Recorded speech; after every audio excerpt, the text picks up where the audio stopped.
secured their release yesterday. They're Mark Swedan of Houston, Kai Lee, and John Leung. The swap follows extensive diplomacy. The State Department says Lee and Swedan were wrongfully detained. Leung is known to have spent time with Chinese officials and was serving a life sentence for spying charges. The U.S. also has eased its travel advisory for China. It's now at level 2. That suggests Americans exercise increased caution in the mainland.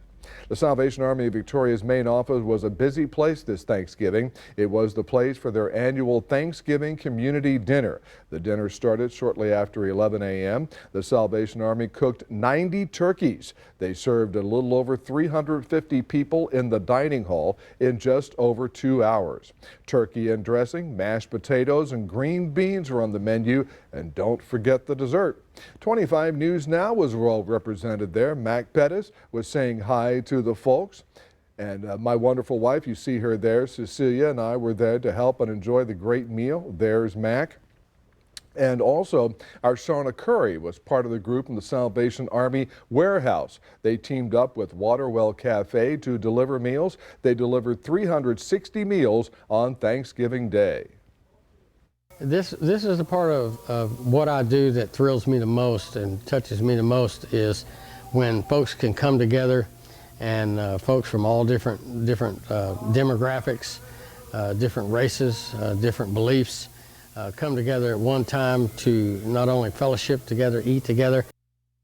Kenny Jones reported they served a total over 700 people this Thanksgiving. We really enjoyed our time there. But wait, there's more. The Salvation Army of Victoria revs up its Red Kettle campaign. The bell ringers will be in Victoria at both Walmarts, Sam's Club, Hobby Lobby, and selected Walgreens locations Friday. Also, 10 downtown Victoria businesses will have counter kettles for donations. The week of December 9th, the Red Kettles will be at all 3 Victoria Chick-fil-A's. On December 9th, Chick-fil-A's Day of Care, Chick-fil-A will donate 20% of all purchases to the Salvation Army Red Kettle campaign. This is the 125th year for the Salvation Army Red Kettles. The campaign runs through Christmas Eve. Yesterday, Christ's Kitchen held a free flu shot clinic from 11 a.m. to 1 p.m. with the support of the Victoria Fire Department. The fire department emphasized the importance of keeping your flu shots up to date. Flu changes yearly, and so that's why it's very important, even though you may have gotten a flu shot last year, to update it with the new vaccine.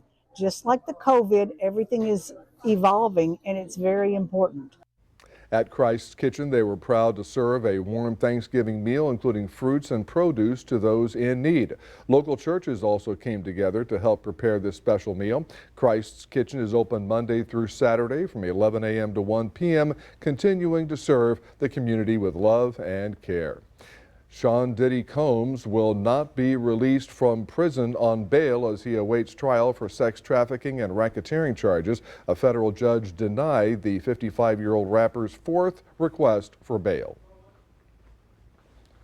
Is spending Thanksgiving behind bars after a judge denied bail for the music mogul. The judge saying it's too risky to release Combs, citing, among other things, this video obtained by CNN showing him attacking his then-girlfriend, Cassie Ventura, in a hotel hallway. The defense claims the video was doctored, but the judge ruled even the version submitted by Diddy's team shows undeniable violence. Combs is awaiting trial on dozens of federal crimes, including human trafficking. He's pleaded not guilty. His lawyers requested a $50 million bail, asking for Combs to be released on house arrest with 24/7 security in his New York apartment. But prosecutors pushing back, citing new evidence that former staff members have described the defendant threatening to kill them, throwing objects at them, and being struck, punched, and shoved by the defendant. Prosecutors also accuse Combs of witness tampering and trying to taint the jury pool through what they say is an orchestrated social media campaign. The judge yesterday sided with prosecutors, saying there's clear and convincing evidence that no condition or combination of conditions will reasonably assure the safety of the community. Also noting the seriousness of the danger that would be posed by Combs' release. Andrea Fujii, ABC News, New York. Let's take a first look at your Thanksgiving weekend forecast. Here's First Warn Storm Team Chief Meteorologist Mac Pettis. Mac, I know you had a great time there at the Salvation Army Thanksgiving dinner. Great to see so many people there. Sure, it was lots of fun. You know, the kids, I'm happy. They say, "You're the weather guy, right?" Yeah, you watch TV, all right, that's great. He watches the news, that's important. Well, we hope you have had a good Thanksgiving day so far. The cloudy weather has arrived, the cooler weather has arrived. The question is, when do we start picking up the rainfall? All that we'll be talking about coming up in just a few minutes. Back to you, Don. Mike, thank you. Black and Hispanic high schoolers who have to drive more than 30 minutes to a community college are less likely to pursue a degree. That's from a recent report released by the Annenberg Institute at Brown University. To read this full Texas Tribune article, visit our website, crossroadstoday.com. With Thanksgiving now here, we are on the brink of the holiday shopping season. Though with all the TV commercials and alerts on our phones from retailers recently, it seems like the season is already underway. The annual holiday shopping survey from the National Retail Federation shows that consumers are expected to spend just under $1 trillion this holiday season. That's an increase of between 2.5% and 3.5% over the last year. This is in line with historic growth rates and shows that retail continues to grow at a steady pace as consumers spend on core areas of their lives as well as these important seasonal moments. The average holiday shopper is expected to spend $902 this season. That's a new record for the National Retail Federation survey. Shoppers are planning to stick to the traditional categories when buying gifts this year. The most popular gift categories this year remain things like gift cards, clothing and apparel, electronics, books, video games, and other media. And of course, for those with children or children in their lives, toys. Thanksgiving is late in November this year, which will make a difference in how the holiday shopping season plays out. This year, we are in a situation where we have about 6 or 7 fewer days between Thanksgiving Day and Christmas, which does impact how consumers might be shopping as well as how retailers are approaching the season. But what that means is we expect a lot of activity around Thanksgiving weekend, record shopping of about 183 million consumers at least. More people are planning to buy their gifts online than in person this year, but millions will still go to department stores and discount outlets to look for that perfect gift. Gifting is something consumers do like to do in person. They like to see items before buying them. And then, of course, there are moments like Black Friday, which is often an in-person event or tradition for many people. Rena Roy, ABC News, New York. Speaking of Black Friday, here's your viewer poll today. What's your Black Friday plan? Is it shop in store, shop online, or skip it altogether? We want to hear from you. Visit crossroadstoday.com/vote and we'll have the latest results at 6. You have more chances to watch the latest episode of Let's Grow Texas Ag. It will be on KAVU again on December 1st at 3:30 p.m., KVCT on December 1st at 5:30 p.m., and on KXTS November 30th at 11:30 a.m. We are also streaming on Zeem, Z-E-A-M, so be sure to tune in to Let's Grow Texas Ag. Remember to subscribe to our YouTube channel, Crossroads Today. Hit the like button and click the notification bell. Then you can see Crossroads Today on YouTube. And stay with us straight ahead on 25 News Now at 5, how experts are suggesting you keep your feast safe this Thanksgiving. Also ahead, a look at the international implications Thanksgiving brings.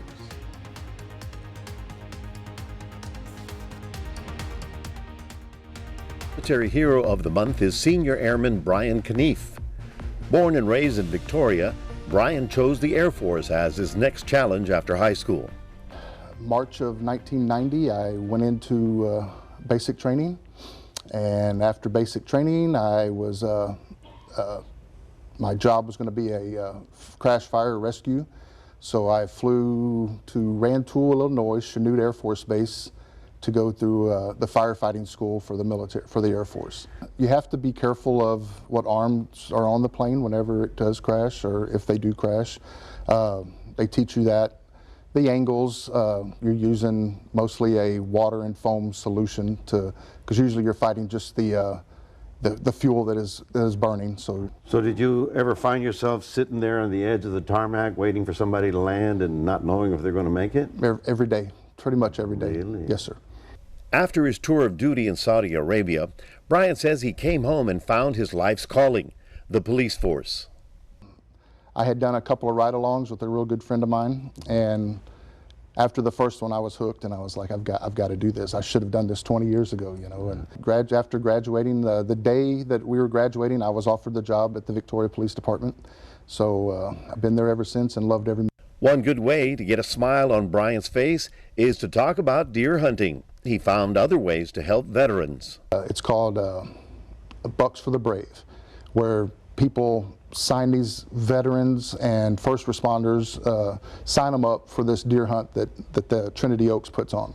The hunter I had, he was a retired Army helicopter pilot, and then after he got out of the Army, he became a firefighter. Why aren't you sitting where I'm at, you know? And I said, well, sir, I said, I just love to give back, you know. I said, that's what I love to do, and, you know, if I can pass my knowledge on to you, and, you know. With 15 years on the police force, Brian Knief is a well-known figure around town, and his message is always safety. You'll watch cars and, you know, they'll start swerving from one lane to the next, or, you know, you get people that just fall asleep at a red light, you know, or a lot of them are drive-throughs, Whataburger late at night. I've seen that. They just pass out in the drive-through, and, you know, Whataburger calls and says, hey, this guy's not, you know, waking up, and, you know, you get a lot of them like that, you know. For his service in the Air Force and on the Victoria Police Force, Brian Knief is our Military Hero of the Month. If you know a veteran and want to share their story, go to crossroadstoday.com/militaryhero. I'm Maclovio Perez, 25 News Now.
Thanksgiving Day may be an American holiday, but it has international implications. Veteran journalist Bill Clough explains.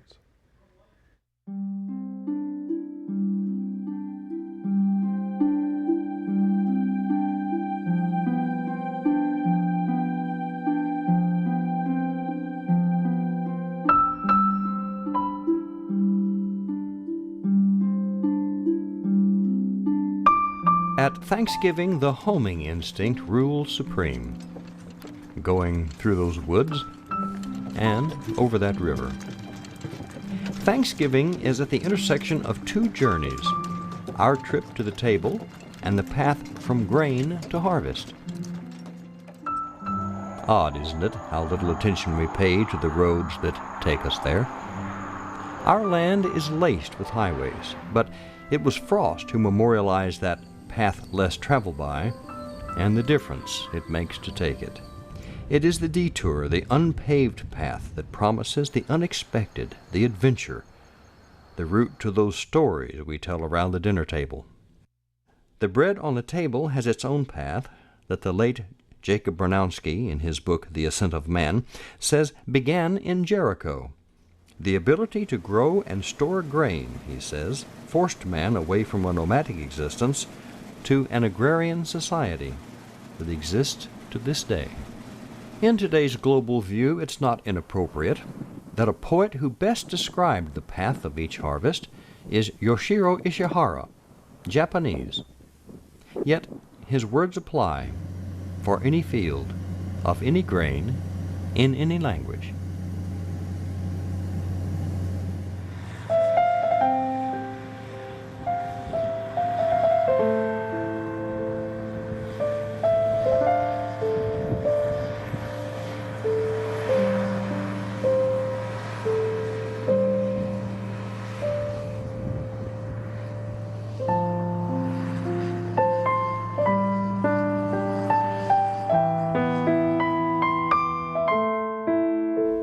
Bill, thank you. And here are some of the top headlines in the Victoria Advocate this week.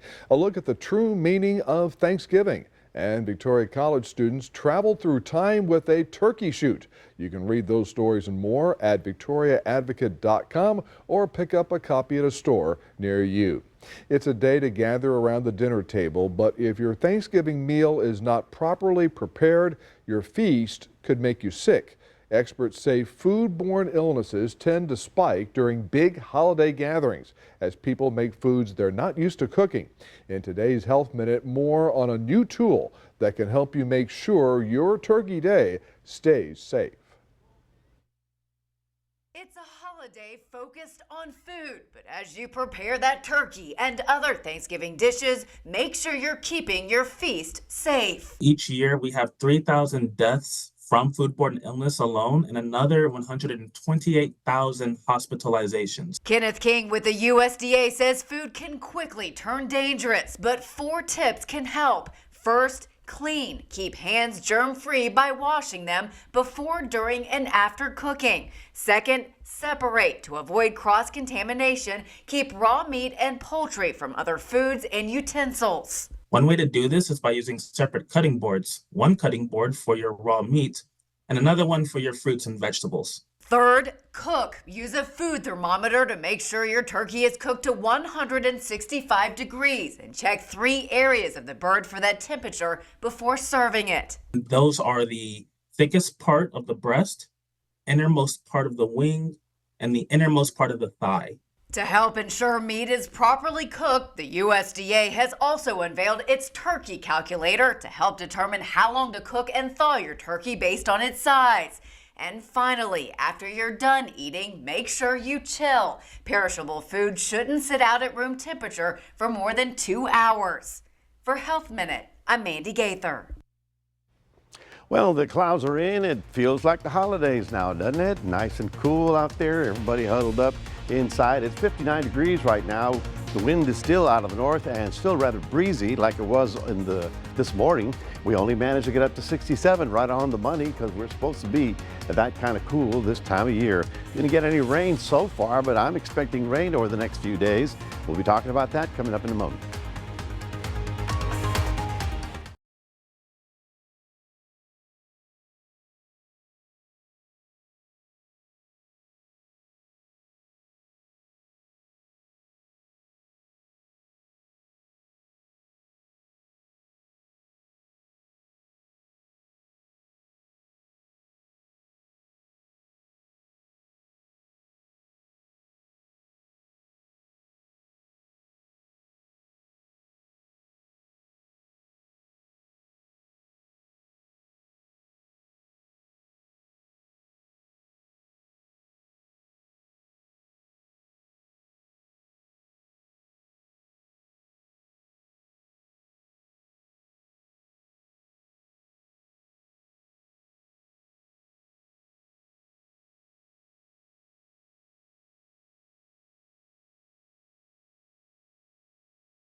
Welcome back, everybody. Right on time. It feels like the holidays now, doesn't it? It's a little bit better. That's cute. I mean, we've got the cloud cover. We got that north wind came in overnight, and all of a sudden we dropped the temperature 20 degrees from yesterday. That's pretty fun.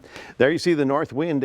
When you see it here in color, obviously the yellows are faster, the reds are faster, the greens are not as fast, and the blues are less than 10 miles an hour. So this very interesting map here, because you can see how the wind is blowing over land, And then when it hits the water and it has no more friction, no more buildings, no more trees, it speeds up. Yeah, you can tell right there. So it's interesting how that works out. There were a few little sprinkles in North Texas. You can see them right about here going across the Fort Worth area, but they're moving eastbound, and that's good because now we're looking at the cold temperatures coming in tonight. The big storm in the East Coast finally is moving offshore. It was not that big a snowmaker, so they're getting a little bit of a break right here for about 2-3 days in the east if you happen to be traveling in that direction. The West Coast, Northwest is doing well. They're actually fairly quiet. Southwest is going to be interesting. It may be quiet in LA right now, but look at that. Big storm down lower latitudes. That's going to be running into the West Coast, then into our area. That's the one that's going to bring us quite a bit of that moisture and rain into our area. Now tonight, this is for tonight, the freeze warnings are up all the way to Dallas, all the way down to the hill country. That's Junction right about there. So all the way down to I-10, all of those counties will be looking at freeze 30, 32, somewhere down there. You can see right about there, 31 in Midland. For us, we'll get down into the 40s. So yeah, it'll be a little on the chilly side. Tomorrow's high temperatures, because of the cloud cover being fairly prevalent all day long, will stay in the mid 60s pretty much all day long. Now, when does the rain get here? It's going to get here on Sunday. And I just wanted to show you one more early morning low. This is Saturday morning, sunrise. You can see we're still in the 40s, but the cold weather has moved up. So on Saturday, they're in better situation in the North Texas area. Temperatures will be above freezing. All right, we start with our long-term map here. Now it's in mode that is going to show us just the precipitation. So we're going to be overcast, but no rain on Friday. We're going to be overcast again on Saturday, but no rain on Saturday. We're going to be overcast, but all of a sudden that rain down south along the Texas coast will start joining with that storm that's coming at us from the southwest, and then all of a sudden there's rain all over the place. This is going to be mostly Sunday, Monday, and Tuesday, decreasing on Wednesday. So it's kind of a long-term pattern that's going to give us not significant rainfall, not drought-ending rainfall, but kind of that sloppy winter stuff. So just get ready for that, because that's going to be here beginning on Sunday night. You'll need some sort of rain jacket. So tonight, getting down into the 40s. Tomorrow's high, only 64 in Port Lavaca. Those of you in Cuero, well, you're going shopping, I guess. It'll be 64. Northeast winds will still be on the gusty side. And your 7-day forecast looks something like this. Breezy and cloudy on Friday. Cloudy and still cool on Saturday. Sunday night front. Monday, the rain begins. So does Tuesday, Wednesday, and a little bit of Thursday with the damp weather coming into South Texas. That's your 7-day forecast, reminding everybody we do have a QR code. Love for you to scan that. Put Crossroads a Day on your phone. Don, back to you. Mac, thank you. And coming up next on 25 News Now at 5, we'll take a look at business news, plus some tips to avoid debt as you shop for Black Friday.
No stocks today because it is Thanksgiving, but millions flew the friendly skies to make it to Grandma's house for Thanksgiving. The Transportation Security Administration, TSA, says it screened more than 2.7 million passengers on Wednesday. That is roughly 15,000 fewer travelers compared to the Wednesday before Thanksgiving last year.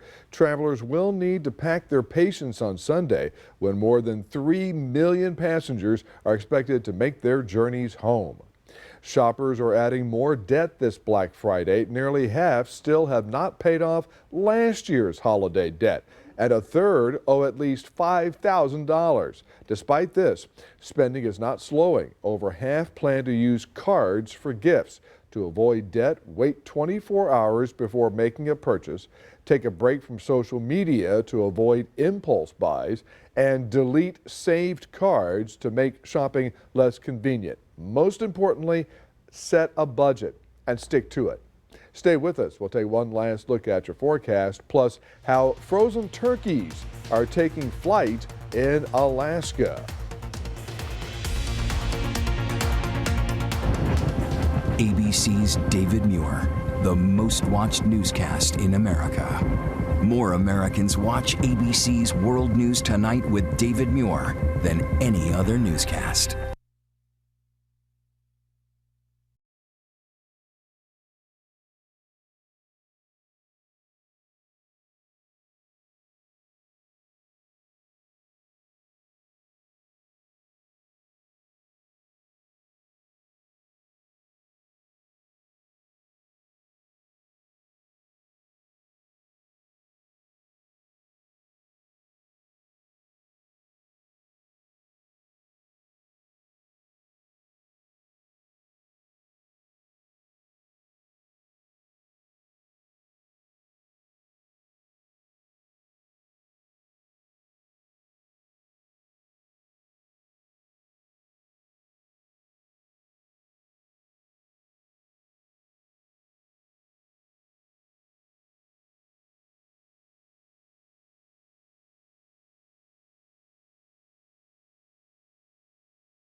There was a sitcom in the 1970s called WKRP in Cincinnati. On one of their shows, they dropped turkeys from a plane for Thanksgiving, and the general manager of the radio station said, quote, "As God is my witness, I thought turkeys could fly." Well, an Alaska woman is doing something similar, and these turkeys don't fly either. They're frozen. Each year, Esther Sanderlin loads up her small plane with turkeys for her neighbors in remote areas of Alaska.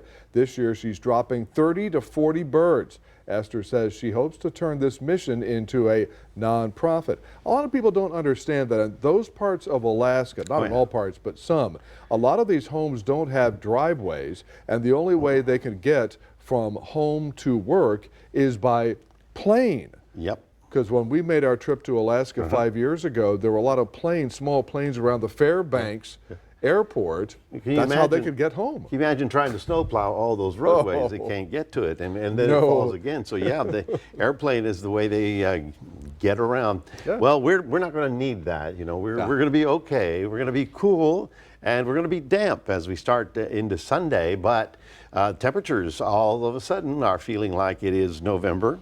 We'll be in the 60s all the weekend long, and early next week is when we start sloppy rain around here. I call it sloppy because it's going to be pretty widespread and light and sloppy. All right. Thank you, Mac. Thanks for being here. We'll see you back here for 25 News Now at 6. World News Tonight with David Muir is next.